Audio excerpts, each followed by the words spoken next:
Et bienvenue pour ma nouvelle série de vidéos VS, lieu où je compare des produits entre eux. Et aujourd'hui, on parle de l'iPhone 12 Pro VS l'iPhone 11 Pro et on va voir si ça vaut le coup de passer au 12 et peut-être que je vais réussir à vous aider à vous orienter vers un achat ou un autre. Pour ce qui est du design, on peut tout de suite noter une différence entre les deux modèles. Alors, le 12 Pro n'est pas complètement différent du 11, mais c'est vrai que la prise en main est assez différente, notamment parce que les bords sur les côtés sont plus plats, ça vous le savez certainement, et on sent malgré tout quand on l'a dans la main qu'il risque moins de glisser, donc c'est plutôt positif, et je trouve que ces bords droits font beaucoup plus moderne. Pour ce qui est de l'arrière, on peut noter qu'il y a maintenant un capteur LiDAR et que la disposition des objectifs est toujours la même, et à l'avant il n'y a aucune différence. Ah si, il y a l'écran qui est un peu plus grand, mais on garde toujours la même encoche et le même design, donc ce sera toujours difficile à distinguer. Pour ce qui est des couleurs, vous trouverez les mêmes couleurs d'un côté comme de l'autre, sauf qu'avant sur le 11 Pro, on avait du vert et que maintenant ça s'est transformé en bleu Pacifique, mais sinon on a toujours le noir, le blanc et le or, ça reste toujours la même chose. Pour ce qui est de l'écran, l'iPhone 12 Pro est légèrement plus grand et donc nous propose un écran légèrement plus grand. On passe ainsi de 5,8 pouces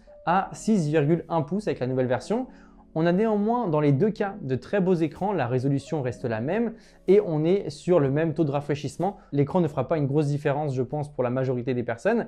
Et pour ce qui est de la puissance, l'iPhone 12 Pro a eu le droit à un nouveau processeur, la puce A14 alors qu'on était sur la A13 avec l'iPhone 11 Pro.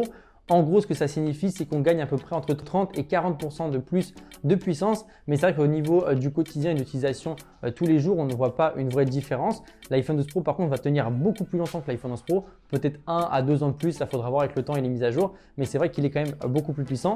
Et pour ce qui est de la 5G, l'iPhone 12 Pro nous la propose et l'iPhone 11 Pro ne l'a toujours pas. Alors ça, encore une fois, actuellement, c'est pas très grave, mais c'est vrai que d'ici quelques années, 2-3 ans, les forfaits 5G seront généralisés et ça pourrait peut-être être contraignant d'avoir un iPhone 11 Pro pour ça. C'est à vous de voir. Pour ce qui est d'autonomie, les deux sont très similaires. Les deux téléphones permettent de tenir une journée en utilisation assez intensive et par contre, dans les deux cas, les deux recharges sont très lentes. On parle à peu près d'1h40 pour recharger intégralement les iPhones.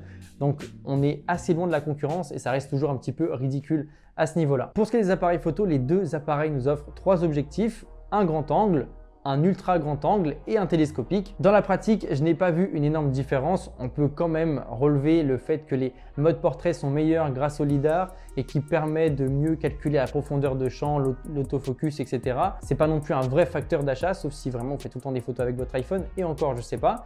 On peut aussi noter que le 12 Pro permet de shooter en RAW. Ça, c'est plutôt pas mal pour les personnes qui adorent retoucher et qui s'y connaissent bien en photo. Ça permet d'offrir beaucoup plus d'informations dans l'image et ça permet également d'avoir plus de possibilités pour les retouches. Donc ça, c'est plutôt positif de shooter en RAW.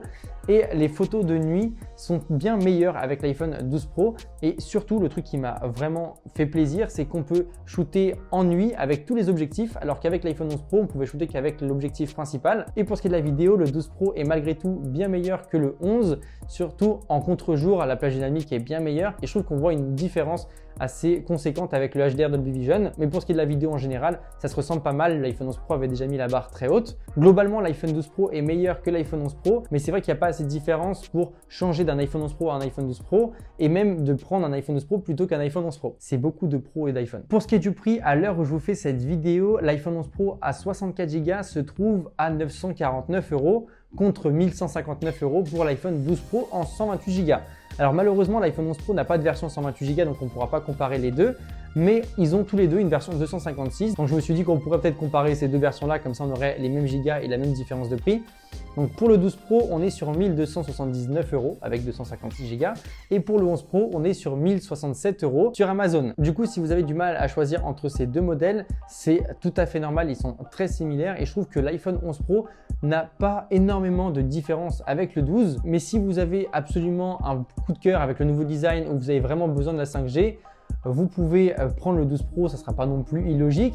Et si vous êtes vraiment passionné de photo et de vidéo, vous verrez une différence en photo avec le 11 Pro, mais sinon ça reste assez juste. Le 11 Pro est déjà très bon en termes de photos. Moi, ce que je conseille à 90% des gens, c'est de prendre un iPhone 11 Pro d'occasion. On les trouve vraiment pas très chers en ce moment. Et surtout, il y a de super occasions avec des garanties. Et c'est vrai qu'au quotidien, vous ne verrez pas une grosse différence avec le 12 Pro. Donc, vous pouvez quand même sauter le pas avec le 11 Pro d'occasion si vous voulez faire des économies et avoir un excellent téléphone. Bref, j'espère vous avoir aidé à faire votre choix. C'était André Martin. Salut à tous!